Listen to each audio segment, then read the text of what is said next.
పాపం సారు ఏందో ఏమో పోండ్రి భూమి మీద ఎవ్వరు లేని తిప్పలన్నీ ఆ సారుకే వస్తాయి.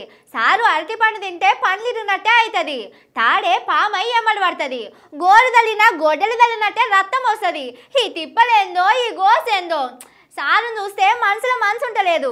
జల్దిన పోయి ఏదైనా శాంతి పూజ చేయించాలి. పోటు రాయి తగిలిన కాలు మీద రోకలి వన్న పడ్డట్టే అవుతున్నదట సీఎం రేవంత్ సార్కు. ఓ దెబ్బతోని బాధపడుతున్నానగానే ఇంకో తిప్పులు వచ్చి నెత్తి మీద పడుతున్నదట. పాపం ఎట్లా ఎల్లదీస్తున్నాడో ఏందో. సారుకు తెలంగాణ తల్లి మీద మస్తు ప్రేమ ఉన్నది. అందుకే మొదలు రాజీవ్ బొమ్మ పెట్టుకొని ఆ టెనక తెలంగాణ తల్లి విగ్రహం పెట్టడానికి శంకుబండ వాతిండు. పూజ చేసేటప్పుడు గుమ్మడికాయ కొట్టాలి కదా.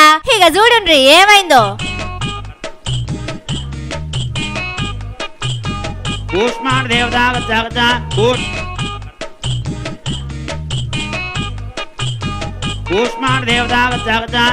అవ్వా శివ శివ ఏంది మంచి ముహూర్తం అని పని మొదలు పెడితే చేతులకెళ్ళి గుమ్మడికాయ జారిపోయి కింద పడ్డది. మళ్ళా పంతులు తీసుకొని పలగొట్టిండు. ఇప్పుడు బయట అందరూ దీని గురించే మాట్లాడుకుంటున్నారు. అట్లా గుమ్మడికాయ జారిపోవడు మంచి శకునం కాదంటున్నారు. ఏదో కీడు అయ్యేటట్టున్నదని గుసగుసలు పెట్టుకుంటున్నారు. ఇవాళ గుమ్మడికాయ జారిపోయిందంటే ముంగడ ఇంకేమేం జారిపోతాయోనని అనుకుంటున్నారు. 4 వద్దులు పోతే పిసిసి కొలువు అటెనక ముఖ్యమంత్రి కొలువు కూడా జారిపోతుంది ఏందని రేవంత్ సార్ మనుషులు మస్తు భయపడుతున్నారు.